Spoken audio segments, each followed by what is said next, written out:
Oke, sekarang kita belajar mengenai bilangan oksidasi ya. Nanti kita belajar cara menghitung bilangan oksidasi suatu unsur ya. Nah, apa yang dimaksud dengan bilangan oksidasi ya? Bilangan oksidasi ini adalah kemampuan suatu unsur untuk menarik atau melepaskan elektron ya. Jadi unsur atau atom itu memiliki bilangan oksidasi ya. Berapa bilangannya itu nanti kita belajar tersendiri ya.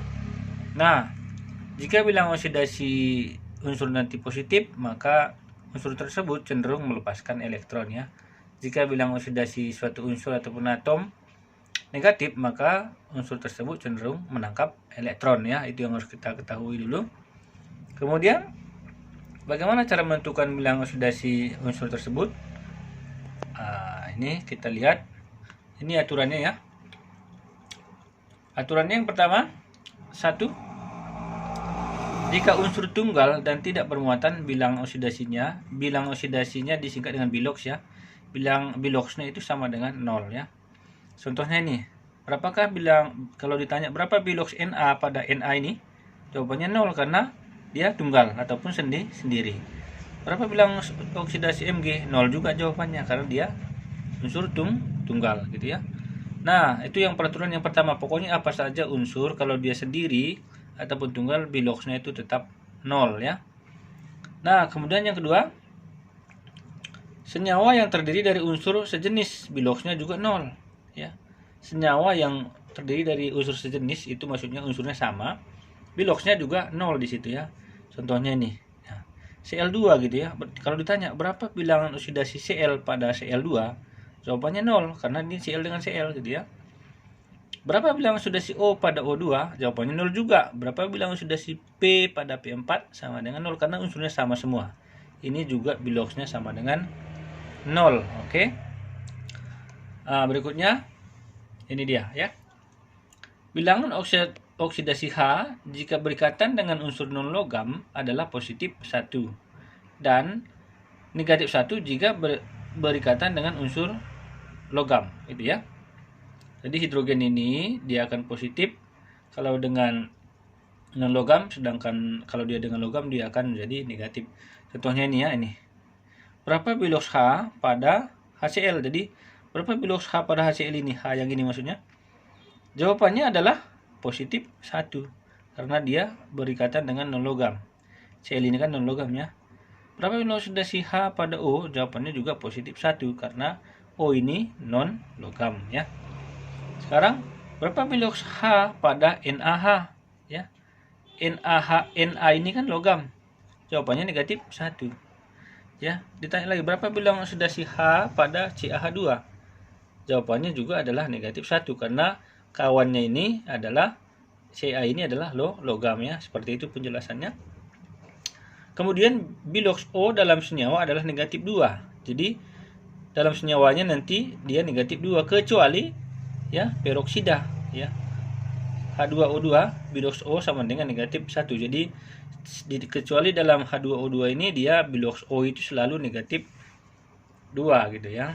Nah, misalnya nih, berapakah biloks O pada H2O? Jawabannya adalah negatif 2, kan udah peraturannya. Sedangkan berapakah bilangan oksidasi O pada H2O2 itu negatif 1. Karena ada kekecualian tadi ya. Jadi setiap bilangan oksidasi O kalau dengan unsur lain itu negatif 2 biloksnya, kecuali H2O2 dia negatif 1 ya. Berikutnya, bilangan biloks logam 1A sampai dengan 3 dalam senyawa adalah positif. Golongannya artinya kalau dia golongan 1A dalam senyawa, kalau golongan 1A biloksnya positif 1, 2A positif 2, 3A positif 3 seperti itu ya. Contohnya nih ya, ditanya berapa biloks Na pada NaCl. Nah ini kan Na kan golongan 1A, maka jawabannya adalah positif 1. Berapa biloks Na pada Na2SO4 juga positif 1 karena Na-nya ini sendiri golongan 1A gitu ya. Kalau ini berapa biloks Mg pada MgO2? MgO ini jawabannya positif 2. Kenapa? Biloks Mg ini positif 2 karena Mg ini golongan 2A ya, seperti aturan yang tadi ya. Aturan yang ini. Aturan yang keenam, biloks atom yang bermuatan adalah sama dengan jumlah muatannya ya. Ini contohnya nih ya. Kalau ada muatannya 1 berarti biloxnya positif 1 seperti itu. Kalau ada muatan negatif 2 maka biloxnya adalah negatif 2 ya. Contohnya ini. Berapakah bilox Na pada Na plus? Jawabannya positif 1 karena ion ya. Karena positif. Kalau Na pada Na 0 kayak tadi ya. Ini berapa bilox Cl pada Cl min? Jawabannya minus 1 sama dengan muatannya nih ya kalau dia ionnya. Berapa bilox O pada O2 min misalnya? O2 min misal berarti minus 2 jawabannya ya. Seperti itu ya. Itu kalau untuk ion. Nah, terlanjutkan. Ini jumlah bilox semua unsur dalam senyawa yang tidak bermuatan sama dengan 0. Nah, jadi ini dia. Jadi pada senyawa H2O ini kalau dijumlahkan semuanya biloxnya, bilox H dengan bilox O jumlahnya harus 0. Karena ini tidak ada muatan di atasnya gitu ya. Cara ngitungnya seperti ini. 2 kali bilang oksidasi H tambah 2-nya ini dari sini, 2 kali bilang oksidasi H ditambah 1 kali bilang oksidasi O sama dengan 0. Ini 1 kan ini, 1 kali bilang oksidasi O sama dengan 0. Seperti itu ya. Nah, yang ke-8, jumlah bilox semua unsur dalam suatu senyawa yang bermuatan sama dengan jumlah muatannya. Nah, seperti ini. Pada senyawa ion SO4 ini berlaku ini kan 1 kali bilox S karena jumlah S-nya 1 ditambah 4 kali bilox O sama dengan negatif 2. Nah, karena muatan ini, ion ini adalah negatif 2 seperti itu. Nah, nanti bilox yang S ini bisa kita cari gitu ya. Itu tujuannya ya. Nah, oke. Coba untuk contoh soal kita lihat ini ya. Seperti ini. Hitung bilox O pada H2O. Nah, O dalam senyawa tadi menurut peraturan adalah tetap negatif 2. Ini jawabannya ya. Pasti negatif 2. O pada H2O2 jawabannya negatif 1. O pada O2 kenapa 0? Karena O2 ini O dengan O unsur sejenis ya. Aturan yang kedua tadi ya. O pada O2 min, nah, minus 2. Kenapa? Ini ada muatannya ion di sini 2 min. Seperti itu kita kira contohnya sesuai peraturan tadi ya. Nah, ini. Hitung bilox Mg pada Mg2+. Mg2+ tetap. Jawabannya positif 2. Kenapa positif 2? Karena ion muatannya ada positif 2. Mg pada Mg. Jawabannya 0. Kenapa? Karena tidak ada muatannya dan dia sendiri. Nah, sesuai aturan tadi ya. Berapakah bilox Mg pada MgCl2? Jawabannya positif 2. Kenapa? Karena Mg ini bersenyawa dengan unsur lain. Dan itu kita lihat dari golongannya karena Mg adalah golongan 2A gitu ya. Berapa bilox Mg pada MgO? Jawabannya adalah positif 2 karena ini adalah senyawa. Mg dengan O kan bersenyawa, jadi Mg-nya ini positif 2. Gitu ya. Nah, ini adalah cara mencari bilox unsur yang lain gitu ya. Mencari bilox unsur yang lain yang tidak diketahui. Kalau ini hitunglah bilox X pada contohnya ini ya.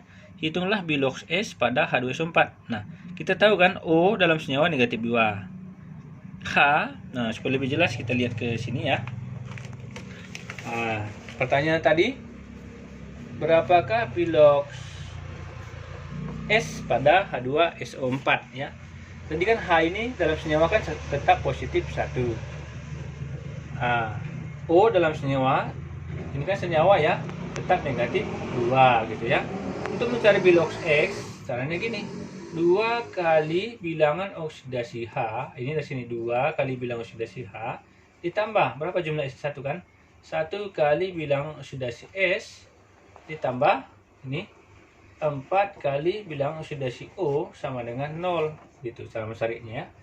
O, kenapa 0? Karena tidak ada muatan di sini ya. Maka di sini 2 kali 1 tambah BOS karena 1 kali ya, tambah 4 kali negatif 2 sama dengan 0 ya, karena bilangan oksidasi O tadi negatif 2. Maka 2 ditambah BOS dikurang, ini 4 kali 2 kan min 8 ya, kurang 8 sama dengan 0. 2 kurang 8 negatif 6, maka bilangan oksidasi S kurang 6 sama dengan 0. Maka bilangan oksidasi S sama dengan pindah ke sana jadi positif 6 ya, seperti itu. Ya, kira-kira seperti itu. Ini contoh yang pertama ya. Kita lihat contoh yang kedua.